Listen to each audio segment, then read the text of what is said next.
taking notes from nobody. Your superstars have off games. Follow us on social media at Celtics Talk Weekly.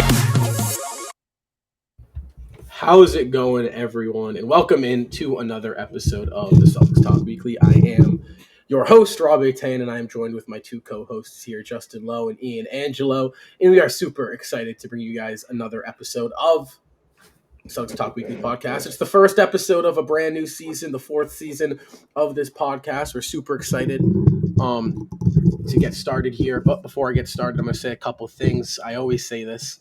I'm going to continue to say it. So the day I die, if you're not following us on social media, go do that.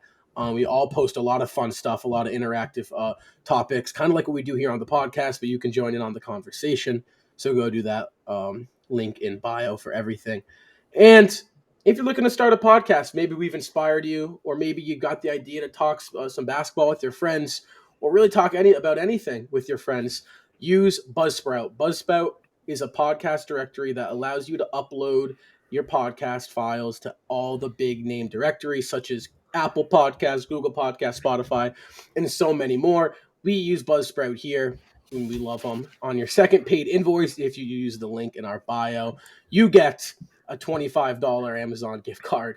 So you get, use that gift card for stuff like mics, or, get yourself a microphone or a headset, get a little deal off, be smart with it. So shout out to Buzzsprout. We love them here at the Celtics Talk Weekly. Guys, let's talk some offseason. Let's talk some free agency, right? We got so much to talk about. But obviously, quick turnaround here for the Celtics. We got free agency starting in, when this is recorded, 2 days, when it drops 1 day. Obviously, the DeJounte Murray trade, that was something that just dropped before we started filming this. But, we got some Celtics stuff here. Obviously, it was reported that the Celtics were interested in bringing in forward Danilo Gallinari if he's waived.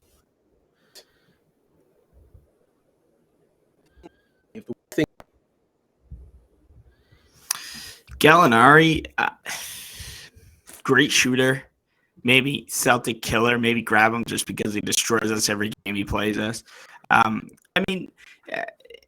I don't know if I'm liking the money.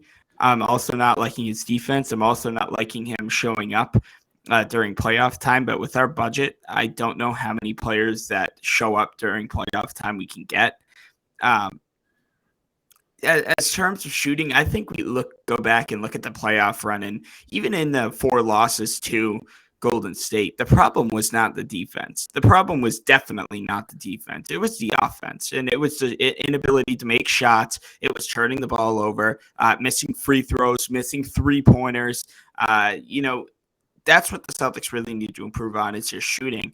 Gallinari fits that shooting very, very well for the Celtics, but defensively, can he match it with that type of money? I don't know. Come playoff time, I don't know. I'm not the biggest fan of Gallinari. Love him for shooting, love him for scoring. Other than that, just not the type of player I want to go out and see the Celtics. I'd much rather a Marcus Morris, a Bobby Portis, a Jay Crowder-esque type player, even though Crowder can be a little bit inconsistent. We've seen Boston. He can at least play two-way. Same thing with Bobby Portis, Marcus Morris. Just guys that can play both sides of the basketball. I don't think Gallinari can give you both sides of the basketball. Yeah, I agree. And the Celtics have a certain system where you kind of need to play defense if you kind of actually want playing time. And, like you said before in the finals, really their problem wasn't their defense, it was their offense. And let's think about a guy like Grant Williams. He really couldn't get any open shots, and he was our 3-point shooting off the bench. And if Gallinari, because you can probably do the same thing if Gallinari's on the team, and he's not going to help you defensively. So I agree with you, Justin, on that. I would love Gallinari just for shooting purposes and the fact that he won't be able to kill the Celtics anymore if he's on the team. But outside of that, I really don't know if Danilo Gallinari is going to be a big kind of, he's not really going to be the missing piece, quote unquote, to our. I feel like sword with Gallinari. My thing with Gallinari, though, I don't think he addresses a Celtics need. I mean, right. our need isn't a shooter. We got shooters. Pritchard can be a shooter. Grant can be a shooter.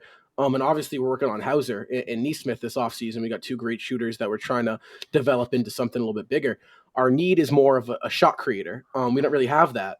I think a guy like, we've said it, we've been a broken record about guys like Terrence Ross, Marcus Morris, Bobby Portis, obviously now into the mix as he hits the market. Obviously guys like Jalen Brunson, who's not a guy that we can realistically get.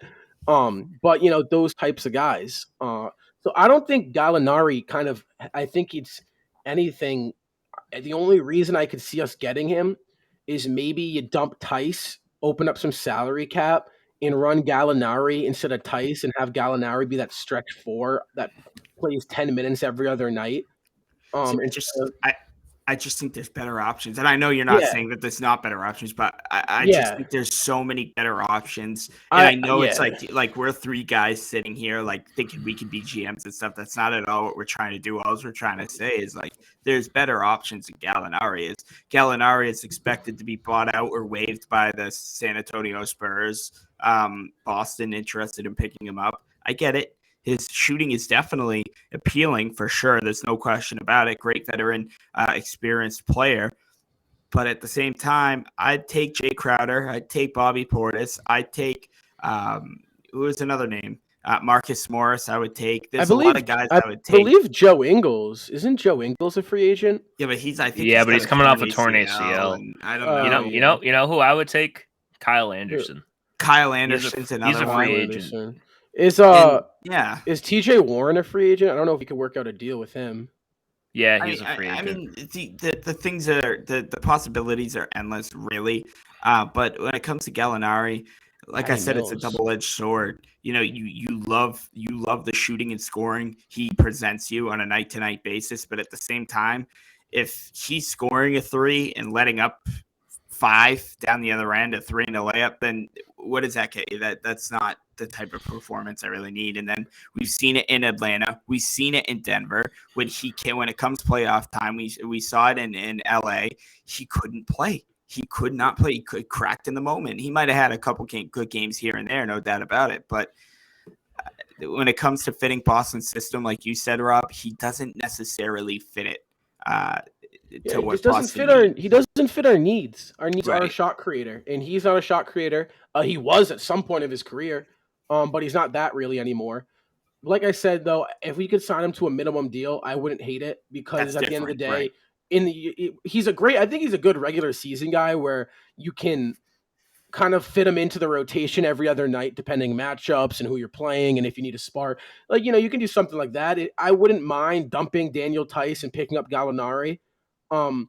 Obviously, Tice gives you more defense and not rebounding, but more defense, and Gallinari gives you more offense and shooting. But I think Ian made the key point here.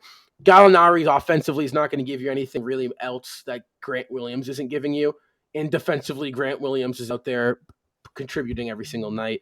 But another guy I do want to talk about, there hasn't been any strings attached yet, but is a guy I think could help the Celtics big time off the bench as a playmaker, and that's Ricky Rubio. Obviously, Smart came out and was saying how the Celtics have had star guards. They haven't worked out. It's crazy that people are saying to trade the guard that led them to the finals. I semi-agree with you, Marcus. You didn't lead us to the finals. You definitely contributed and helped us. Obviously, JT and JB led us, but you were that starting guard that took us over the hump.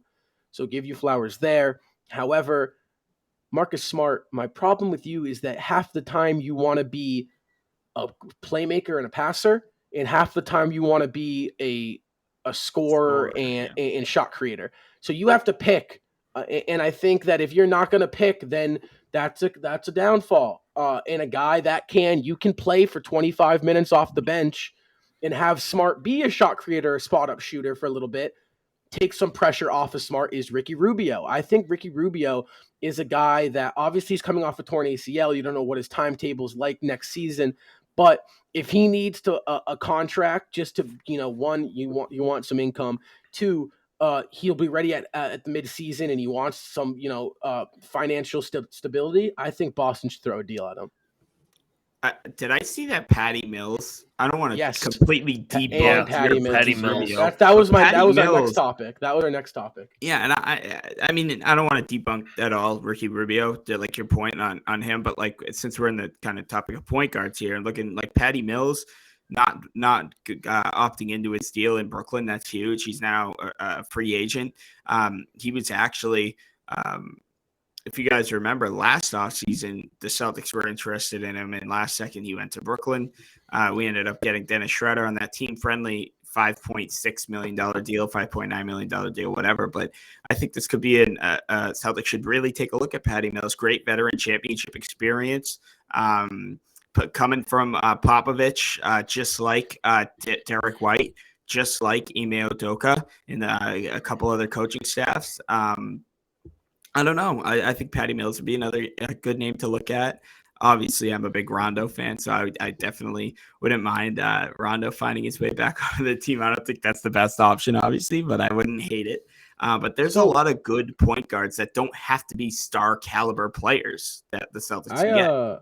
If we rework Horford's deal, down to like $6 million a year, what does that give us financially? Because I have our table right here. I can throw That's a this up. Seamus question. Remember, we tried to do That this. that is a Seamus question. Because Seamus is Because really. if we could rework Horford's deal, hold on, hear me out here, ready? If we could rework Horford's deal and open up some cap space, I'd trade Tice. That's $8 million. Then you free up like $20 million with Horford. I would try to throw some money at Colin Sexton because he is a big one. He's a dog, right? Loves to play both sides of the ball, but that dude's a shot creator. He can get the ball and get to his spot and knock down. He's young. He's got that dog mentality. I think as our we kind of have our 6-man Derek White, but I think, you'd have 2 6 men, but I think if you get Sexton, you could run a lineup of Sexton, Smart, Brown, Tatum, Rob, Will. Everyone plays defense. Obviously, Sexton can lead the bench unit as a scorer. So I think Colin Sexton's a guy that I don't know what Brad's thinking with the TPE. I don't know if Sexton could fall into that with the sign and trade, or I don't know if we end up going for Terrence Ross or Evan Fournier. I feel like we might end up using that trade exception back for. I have this feeling that we use the trade exception for Evan Fournier back. I would not be shocked if that happened. No. The Evan Fournier comes back here? Yes, we use the exception to eat his deal. Using Evan Fournier's trade exception for to get Evan Fournier. No, that'd be the worst thing ever. I know. It's a possibility. I wouldn't be shocked that. But I would hate that. If we can't find anything in the deal, New York's looking to shed money. But I think it would be so funny if Brunson didn't go to New York. All this money. I would actually laugh. Honestly, if he went to like Miami or he stayed in Dallas, I would laugh. I would actually laugh. I think he's working out with Miami now. Yeah, I saw that. Miami's interested. So. I would keep an eye on Tyler Hero too. I don't think he is set in stone going back to the Heat. I'm obviously not saying Boston could end up with him, but I think Miami's looking for something more than Tyler Hero right now, as their window to win is kind of right now, with their star and core being Butler. So I wouldn't be shocked if you saw Tyler Hero shipped off to Utah for a Donovan Mitchell package, or used in a sign and trade for Bradley Beal. I would obviously not Celtics related, but I'd keep an eye out for Tyler Hero to be on the move this offseason as well. Yeah, that would be interesting. I guess going back to like the Ricky Rubio thing, I think Ricky Rubio was having like a crazy good season before he got injured, and then it's just kind of difficult to really see, how a player is going to bounce back from that kind of an injury, because there's some times where like the player just isn't the same. And if he has lost some mobility and he has lost like a step or two, it could just end up being another Dennis Schroeder situation like we had last year. And honestly, I don't really think the Celtics need that. I like Colin Sexton. I think my problem with Colin Sexton is he's also coming off of a major injury.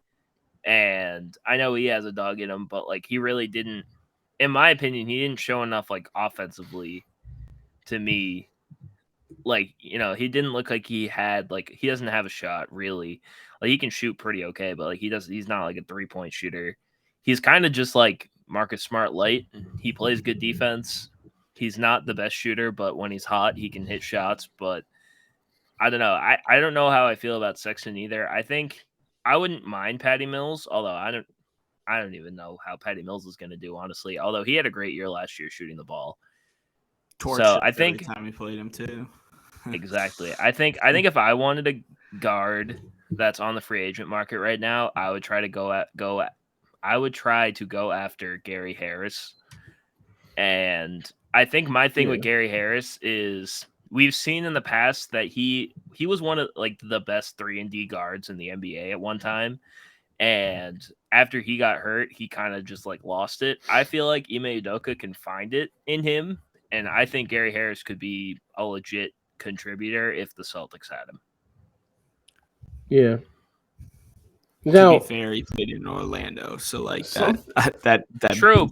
But in Denver, he was super good in Denver. I feel like I don't think there's a lot for the Celtics to do in the signing market if we don't rework Horford's contract. And there was a report in the finals, once the Celtics got to the finals, that they were going to bring Horford back fully on his contract no matter what.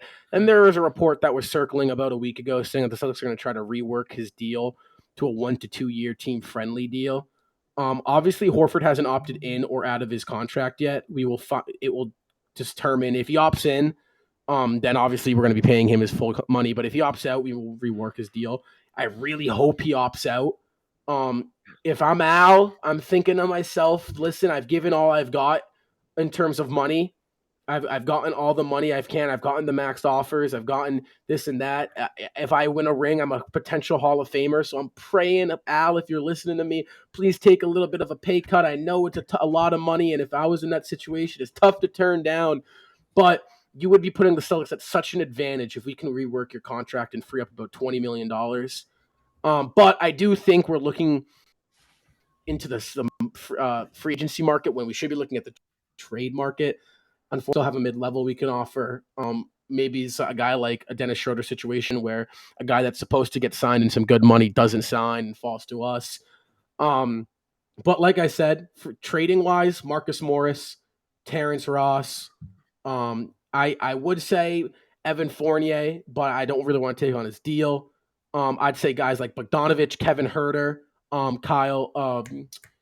Kyle Kuzma is another name. So these are all some guys that I think we should look into as Celtics fans and I guess what you could say analysts, podcasters, whatever you want to call us.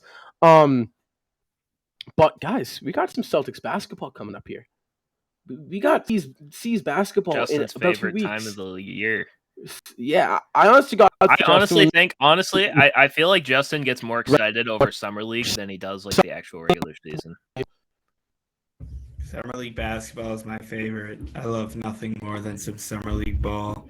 Literally, if Justin had the choice between an NBA Finals game and a Summer League game, Justin would watch the Summer League game. I remember I was talking to Rob about that. I was telling Rob during the finals, I was like, I might sound crazy, bro. This is like during game 5. But yeah, like, but our Summer League highlights, oh man. No, dude, I said to Rob during like game 5, I was like, dude, this sucks, but Summer League is like 3 weeks away. He said that too. Oh man. Oh, I think Rob is frozen.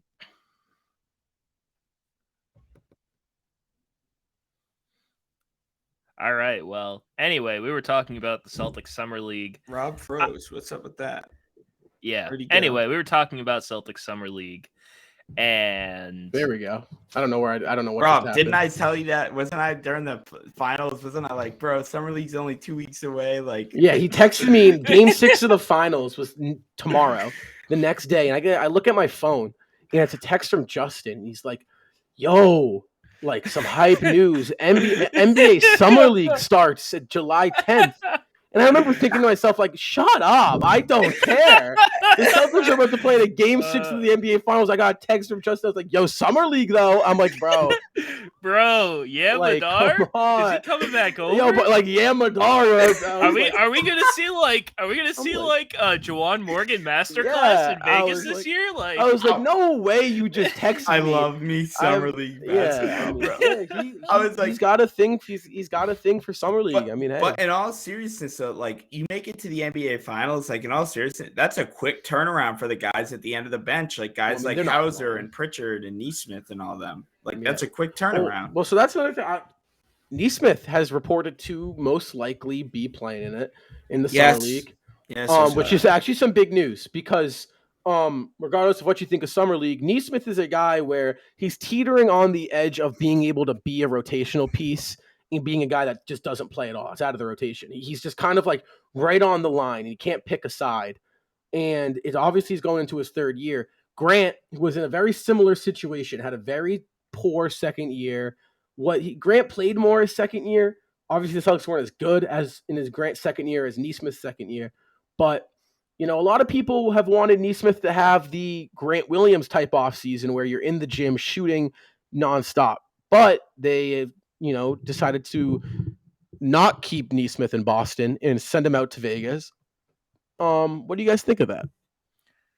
Honestly, I'm not gonna lie to you. I think Aaron Nesmith might need Summer League because it kind of feels like people forgot, like his rookie season, he didn't play too bad for a guy that only had like 14 games of college experience, like for being a rookie and coming off of that and playing, pretty solid on a bad team, last year was just rough between like not being able to find his shot and he got injured at one point in the year and he just like could never find any consistent playing time.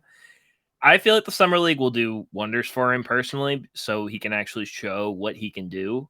Now, everyone wants to see the Grant Williams kind of Summer League as well, where, you're just working the entire offseason just trying to get better. But I just don't think Aaron Nesmith is at the same level as Grant Williams was where I feel like, that's why Peyton Pritchard's not in Summer League as of right now, because I think Peyton Pritchard needs to have a more Grant Williams type offseason than Aaron Nesmith does. So my thing with Nesmith is that Nesmith has all the intangibles to be a very good role player.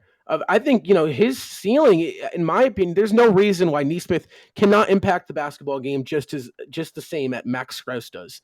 He's got all the talent. He's got the intangibles. He's got the drive. He's really, you watch him play and the dude hustles. He makes some great defensive plays and he was not supposed to be a great defender. The problem with Nesmith is strictly confidence. You see some of his misses, and they're not like misses. He's missing way to the right, and he's missing. It's just like stuff where he's rushed or he's nervous, and I think you got to find a way to slow him down. I don't hate the Summer League. I'd prefer if he just kind of was in the gym. I'm talking about you put a big ass lock on the gym and you put a bed in the corner, and you say Aaron Nesmith will slide you some food every 4 hours. Go to work, something like that. Where just an off season where you just really go at it. Right. Because I think Nesmith is a much more playable player than Pritchard. I am still on the fence about whether or not, as much as cold-blooded as Pritchard was this postseason at times, I don't think he's still a 6-foot guard. And, Nesmith, he's got the size, he's got the frame, he's got the athleticism. If you can just get this guy some confidence, he could be 10 points per game on some solid defense for the Celtics team, and I full-heartedly believe that. I just still really believe in Aaron Nesmith, and I think it is just a confidence thing and a morale thing. And I also was one of those who says I want him to have a Grant Williams type of offseason. But I also think I'm excited to watch him play. I do think he needs reps because, to be fair, he hasn't really played in any game time this season. He's always either been injured or he may cut the rotation short. That's just how it was. This is his chance to get his opportunity. This is his chance to shine. Last Summer League, we saw Pritchard shine. This Summer League, it's Nesmith's turn to shine. And quite honestly, I think Aaron Nesmith is too good for Summer League, but Yeah, I agree. I think he's also too good for G League.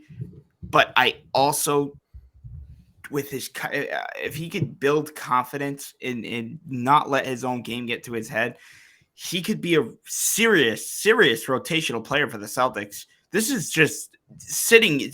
We have Aaron Nesmith racking up coaches' decisions, DNPs, strictly because he can't mentally get things together, and that's affecting his game. Aaron Nesmith is a very humble guy. He will be the first to tell you, yes, my shot was off this year. I did not perform the way I wanted to. I need to get back to work. He will be the first to tell you that. And I really think that this summer league, as much as I did want him to have a Grant Williams type offseason, stay at home and work on his own game, I really cannot wait for him to shine. And I think he needs these reps. Aaron Nesmith, his rookie season, played 14 minutes a game, gave us right around 5 points a game, and he shot 37% from 3 and 44 from the floor. 37 from 3 is very good. That's a very high clip to shoot. Yes. He shot 27% this year on 11 minutes per game. 27, which is awful. A 10% decrease. I mean, obviously, sophomore slumps happen. But this guy was a 47% three-point shooter in college, something like crazy like that. I think it was 52. So yeah. I mean, the dude was a sharp. He can shoot the basketball, no question asked. The dude can shoot. And my one downside with Summer League is, could it be good for his confidence? Yes. Could it be really bad for his confidence? Absolutely. Because if this guy comes out to Summer League and drops the ball, that's just going to tank his confidence. All right. And so I'd really like this guy I have all the confidence in the world in this man. I think this man can come in and, I've said it, I think this guy's a key piece to this Celtics championship desires. I think this guy is our third guy off the bench next season. I really hope he is. I think he can be that good. But at the same time, it's like if confidence is the thing holding you back, that's one thing the staff can't teach. It's just, you're going to have to hope and pray Aaron Nesmith can gain some confidence. Yeah, and I mean, I see where you're coming from, where the Summer League could also be detrimental to his confidence if he doesn't play well. I think the thing with him is, I think he just needs reps in general. I mean, that's a good point. He was in Maine last year because he wasn't getting the reps that he was getting with the Celtics. Now, granted, that's just because, he couldn't find his shot and he lacked his confidence. So you need him to get reps. But last season, he didn't play a lot. Like you said, he only played 11 minutes a game, and most of that was garbage time. So if I'm Aaron Nesmith, I think I'm perfectly okay with Summer League. Whether I do well or not, that's going to be just something that's going to have to happen when we get there. But if he can show out and he can play super well, and, the Celtics, might have a guy that can legitimately do something off the bench this year. And, I mean, we're also going to see him in preseason. I'm assuming he's going to get a bunch of reps there, too. So, I mean, I think I have all the confidence in Aaron Nesmith as well. I think he just needs reps, and I think Summer League is the best place for it. Like, I remember coming into the season last season, there was no really space for him because you had Richardson taking up that third forward / wing spot. You had Brown, Tatum, and then Richardson. So you didn't really have you can run 4 wings. It's just like you don't really do that a lot. And then we traded Richardson for another guard in White, and we still didn't really see Aaron Nesmith. And I think you saw him in the Heat series. The dude made plays. He makes winning plays. Yes, so it's awesome. Almost kind of like, Ime, I'm not telling you how to coach because you do a hell of a job with it. You're a great coach, but you figure you put this guy in that makes winning plays, give him a consistent 15 to 20, and the confidence should be there. When you're a shooter and you're not getting consistent flow and consistent rhythm, it's going to throw off your game. And I think that's one of the biggest problems with Aaron Nesmith is the dude can't find a rhythm because he's not playing half the time consistent minutes. Definitely. Yeah, I mean, we're just kind of. I think Aaron Nesmith. You guys, I'm not even just saying this because you guys know how much I love Aaron Nesmith, but like I seriously think with the time and the work this offseason, he gets his head together, not even his game together, just get his head together.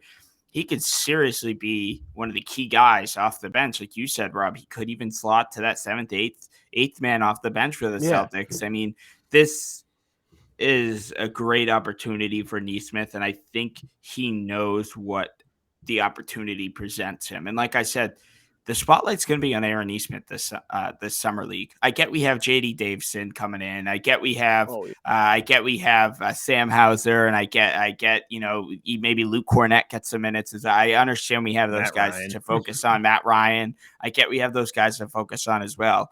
But obviously, Aaron Nesmith, out of the other 15 players on the Celtics Summer League roster, Aaron Nesmith has the best chance to make the Celtics roster and play rotational minutes, maybe outside of Sam Hauser. Yeah, I'm going to stop you there because we got.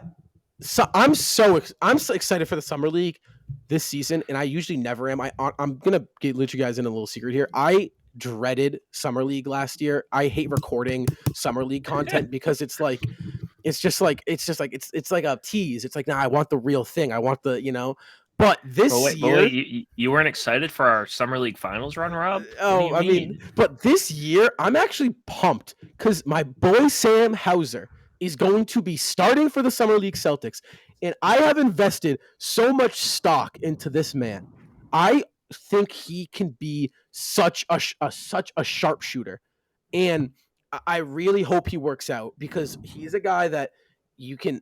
I mean, it's like the Celtics have, in my opinion, have so many like. Shoot, you just need one of these four guys to. If you can get one of Nesmith or Hauser or the new guy with JD, one of these guys, one of them can work out. And my God, you're sitting pretty. Hauser, the guy can shoot the ball lights out. I was telling Justin this before we started the podcast. If you can maybe bulk him up a little bit, get him a little bit bigger, so he can be a little bit more physical on the defensive end, you might have yourself yet another Max Strus type of player. Or 3-and-D type of player just sitting in your farm system. And it kind of feels like the Celtics have had so many of these. Max Strus, for example. Who's the guy on the Houston Rockets? Garrison Matthews. Yeah. We drafted Desmond Bane and traded him away. So it's like, I feel like we've had Nice reminder. We've had so many of these guys in the palm of our hands that Danny's kind of like put on, like he doesn't look at player development. In that aspect, phenomenal drafter Danny Ainge. Can't, no disrespect towards you, but it kind of feels like Brad is letting these guys develop and play out a little bit longer than Danny did. And I'm putting stock into three players, JD, because I think he could be the backup guard of the future. JD is an athletic guard. He's right around 6'2", super athletic. If you can polish up his hand a little bit better, I think he a beautiful job getting into the lane and dishing. I'm putting stock into Sam Hauser, who I think can be such a key sharpshooter off the bench. I want to see him get minutes, and I'm investing stock in Aaron Nesmith, who I think could be the sixth man of the future for the Boston Celtics. Those three guys are the three guys to watch this Summer League, hands down. And I'm honestly, I won't lie, I'm really excited. I'm excited for the Summer League. See what happens when you work a couple years with Justin, huh? Gets you all excited for the Summer League. Yeah, right. I think I have spent. I think we Justin. just miss Celtics basketball. Well, because it's only been it's been a week. It's literally been 2 weeks. It's been 2 weeks. But Dang, I mean, it's only been 2 weeks. a lot of exciting. I know it honestly feels longer. A lot of exciting things. Beginning with free agency. I mean, we got the free agency special July 1st. That is always a blast. I mean, guys, think about it. This time last year, we were sitting. We had made the Horford trade. We were sitting and we were feeling all right, but we didn't really know what direction we were going into. We were thinking, second round. We got Schroeder, obviously, and we were happy about Schroeder. We hadn't made the Richardson trade yet. That came towards the end of the summer, around August. That was late. Well, I was super depressed about that trade because I wanted to keep Moses Brown. I remember the Al Horford trade, and I'm like, yeah, Al Horford's cool, but Moses Brown, Oh my do you god, he's remember? gonna be Or crazy. this is a question I want to ask you guys. Do you think the Celtics should be in the market for a backup big man, a third string big man, or is Daniel Tice? Can he fill that role? No, I think that, I mean, that's kind of like what we talked about a little earlier in the show. Is like we can find guys better than Daniel Tice for maybe even cheaper than Daniel Tice as well. Tice is making $8 million a year. I'm not a Tice Sixth highest player. I'm not a Sixth Tice highest hater paid at player. all. I was pretty happy to see Tice come back, especially because that meant we didn't have to see Bruno Fernando and Enes Freedom play backup center minutes. I'd much rather Daniel Tice over both of those two combined. Oh, absolutely. There's no question about it. True. And Daniel Tice, for a third string center, Daniel Tice is a really good third string center, but for $8 to $9 million, getting coaches' decisions, DMPs, maybe if Tice was cheaper, for sure. But you can gotta get him off the books. better. Right, you can find somebody better than Tice. You can find somebody cheaper than Tice. And I don't think I know Tice loves Boston. I love Tice. I appreciate Tice, but I think Brad Stevens is going to do what's best, and he knows that he can't be spending almost just like Juancho Hernangomez gets. You remember how bad I wanted him traded because we were paying him over $7 million, and he wasn't even playing in blowout wins or losses. Like it's not like. But I'm talking like Bo Cruz. He wasn't Bo Cruz yet. He wasn't matured into Bo Cruz.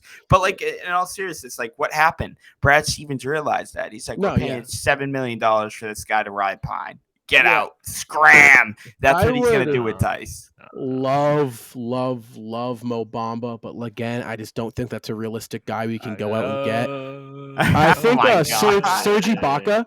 I think Serge Ibaka could be a guy. No, stop. Because when I brought up Serge Ibaka when we played the Bucks, remember you gave it to me. Oh, I ain't worried about Serge Ibaka. Yeah, I don't want to. Yeah, Serge Ibaka's not going to win you a playoff game, but he could help. I want Bobby Portis now. He's probably not going to come to Boston. He's going to get a bag though. He's going to get a bag. Bobby Portis is going to get a bag. I don't know. And use that money to sign Bobby Portis. I want Portis bad. I think Milwaukee will try to do anything to get him back. I would love Thaddeus Young too. I'd like Thad Young. If you could run Thad as a small ball big. Thad, hold on. Here's the thing about Thaddeus Young. He passes the ball so well for a big man. Where I think there's two things you need this offseason. Nothing else. He can shoot too, can he? Yes, I mean shooting would be great. Yeah, he can stretch the floor. You need passing from every player, and you need shot making from every player.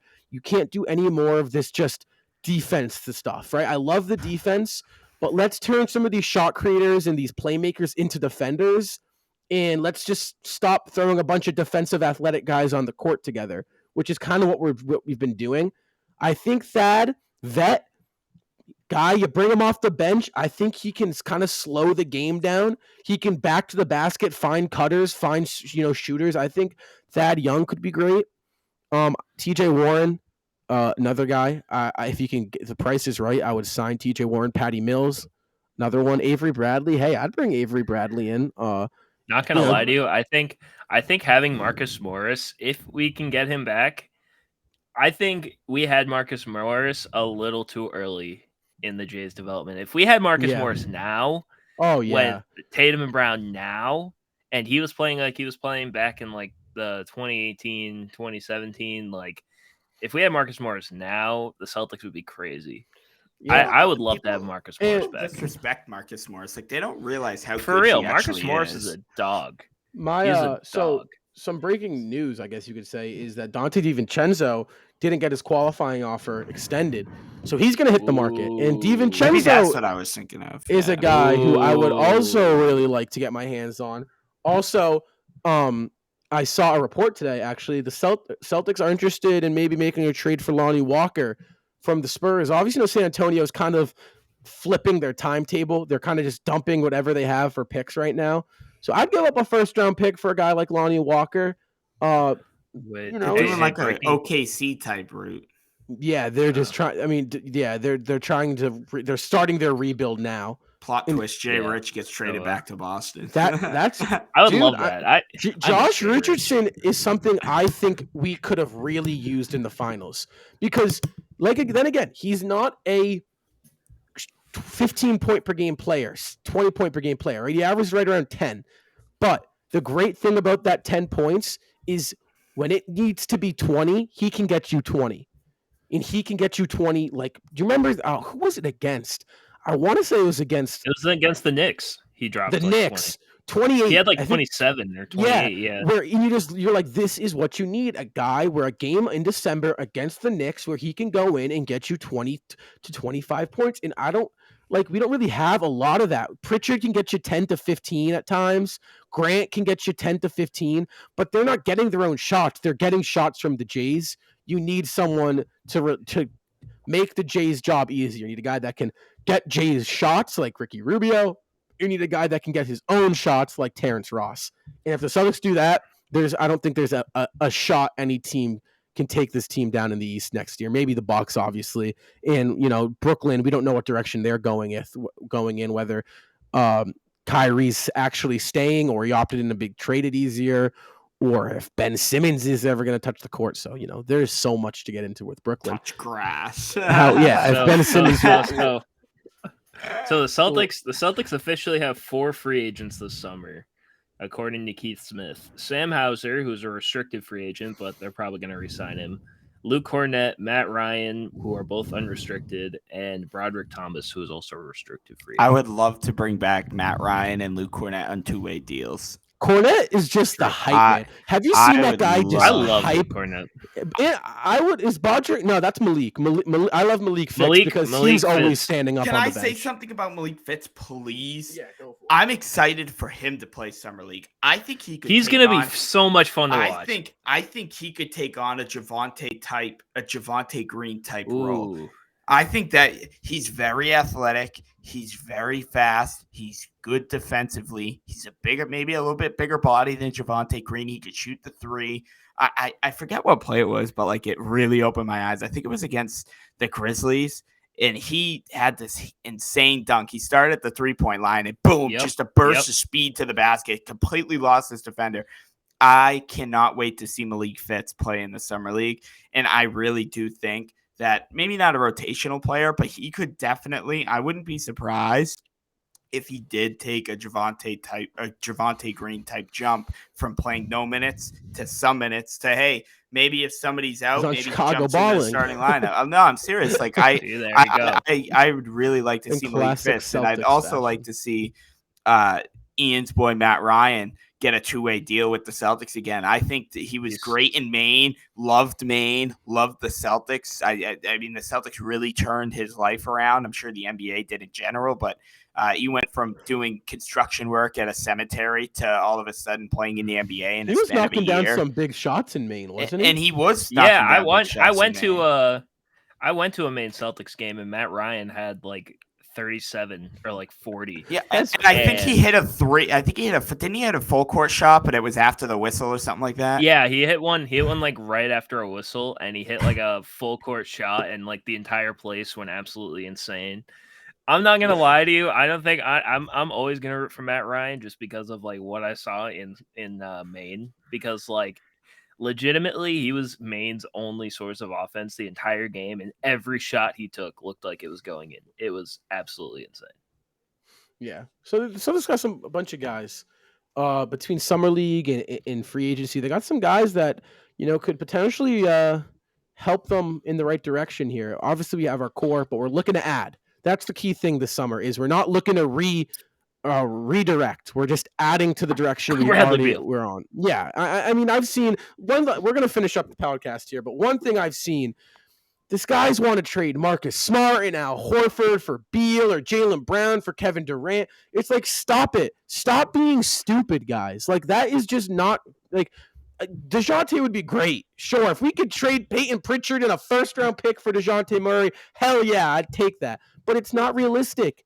In trading Jaylen Brown, who just led your team in scoring in the NBA Finals, for Kevin Durant is not realistic, and stop talking about it. It's just childish. It is so childish from Celtics fans. We got to be better. We have to treat our stars in our court. Guys like Marcus Smart and Jaylen Brown, who leave it all on the line for the city of Boston, and we're going out here and just willingly bringing Jaylen Brown into mock trades for Damian Lillard or for swapping him in a sign and trade for Bradley Kevin Beal. Durant. Yeah, Like, Kevin Durant. It's like, yeah, that's so pathetic as Celtics fans, and we got to be better. We have to be so much better. And even some of the like I've read about Tatum and Celtics fans talking about Tatum. It's like, as fans, don't get me wrong. You want to be, you want to add as much talent as you can in the offseason, but you cannot be unrealistic in Jaylen Brown's untouchable. I hope the Celtics offer Jaylen Brown a 5-year, $190 million extension this offseason. If they can work that out,